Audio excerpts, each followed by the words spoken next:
एक जंगल में एक बहुत पुराना बरगद का पेड़ था। उस पेड़ पर घोंसला बनाकर एक कौवा कौवी का जोड़ा रहता था।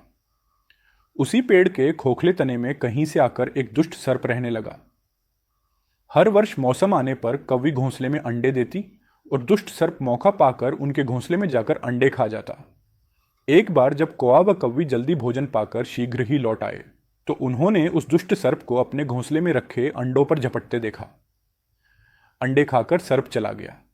कौवे ने कौवी को ढाढ़स बंधाया, प्रिय, हिम्मत रखो, अब हमें शत्रु का पता चल गया पेड़, कुछ उपाय भी सोच लेंगे। कौवे ने काफी सोचा विचारा और पहले वाले घोंसले को छोड़ उससे काफी ऊपर टहनी पर घोंसला बनाया और कौवी से कहा, यहां हमारे अंडे सुरक्षित रहेंगे। हमारा घोंसला पेड़ की चोटी के किनारे के निकट है और ऊपर आसमान में चील मंडराती रहती है। चील सांप की बैरी है, दुष्ट सर्प यहां तक आने का साहस नहीं कर पाएगा।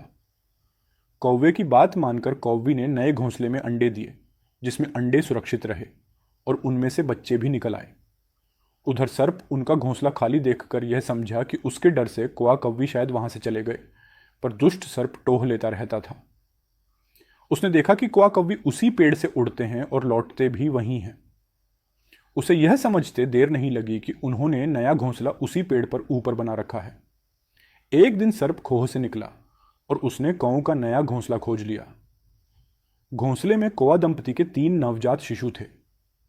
दुष्ट सर्प उन्हें एक एक करके निगल गया और अपने खोह में लौटकर डकारें लेने लगा। कौवा कौवी लौटे तो घोंसला खाली पाकर सन्न रह गए। घोंसले में हुई टूट फूट व नन्हे कौओं के कोमल पंख बिखरे देखकर वे सारा माजरा समझ गए। कौवी की छाती तो दुख से फटने लगी। कौवी बिलख उठी, तो क्या हर वर्ष मेरे बच्चे सांप का भोजन बनते रहेंगे? कौवा बोला, नहीं, ये माना कि हमारे सामने विकट समस्या है, पर यहां से भागना ही उसका हल नहीं है। विपत्ति के समय ही मित्र काम आते हैं। हमें लोमड़ी मित्र से सलाह लेनी चाहिए। दोनों तुरंत ही लोमड़ी के पास गए। लोमड़ी ने अपने मित्रों की दुख भरी कहानी सुनी। उसने कौवा तथा कौवी के आंसू पोंछे। लोमड़ी ने काफी सोचने के बाद कहा, मित्रों, तुम्हें वह पेड़ छोड़कर जाने की जरूरत नहीं है। मेरे दिमाग में एक तरकीब है जिससे उस दुष्ट सर्प से छुटकारा पाया जा सकता है। लोमड़ी ने अपने चतुर दिमाग में आई तरकीब बताई। लोमड़ी की तरकीब सुनकर कौवा कौवी खुशी से उछल पड़े। उन्होंने लोमड़ी को धन्यवाद दिया और अपने घर लौट गए। अगले ही दिन योजना अमल में लानी थी। उसी वन में बहुत बड़ा सरोवर था। उसमें कमल और नरगिस के फूल खिले रहते थे। हर मंगलवार को उस प्रदेश की राजकुमारी अपनी सहेलियों के साथ वहां जल क्रीड़ा करने आती थी। उनके साथ अंगरक्षक तथा सैनिक भी आते थे। इस बार राजकुमारी आई और सरोवर में स्नान करने जल में उतरी तो योजना के अनुसार कौवा उड़ता हुआ वहां आया। उसने सरोवर तट पर राजकुमारी तथा उसकी सहेलियों द्वारा उतार कर रखे गए कपड़ों व आभूषणों पर नजर डाली। कपड़े के ऊपर राजकुमारी का प्रिय हीरे व मोतियों का विलक्षण हार रखा था। कौवी ने राजकुमारी तथा सहेलियों का ध्यान अपनी ओर आकर्षित करने के लिए कांव कांव का शोर मचाया। जब सबकी नजर उसकी ओर घूमी तो कौवा राजकुमारी का हार चोंच में दबाकर ऊपर उड़ गया। सभी सहेलियां चीखीं, देखो देखो, वह राजकुमारी का हार उठाकर ले जा रहा है।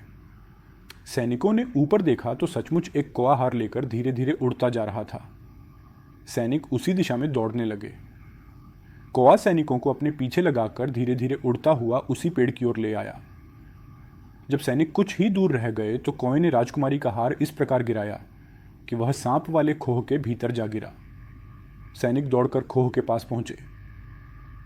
उनके सरदार ने खोह के भीतर झांका। उसने वहां हार और उसके पास में ही एक काले सर्प को देखा। वह चिल्लाया, पीछे हटो, अंदर एक नाग है। सरदार ने खोह के भीतर भाला मारा। सर्प घायल हुआ और फुफकारता हुआ बाहर निकला। जैसे ही वह बाहर आया, सैनिकों ने भालों से उसके टुकड़े टुकड़े कर डाले। इस कहानी से हमें यह सीख मिलती है कि सूझबूझ का उपयोग कर हम बड़ी से बड़ी ताकत और दुश्मन को हरा सकते हैं। बुद्धि का प्रयोग करके हर संकट का हल निकाला जा सकता है। यदि आपको हमारे वीडियोस पसंद आते हैं तो उन्हें लाइक और चैनल को सब्सक्राइब अवश्य करें। धन्यवाद।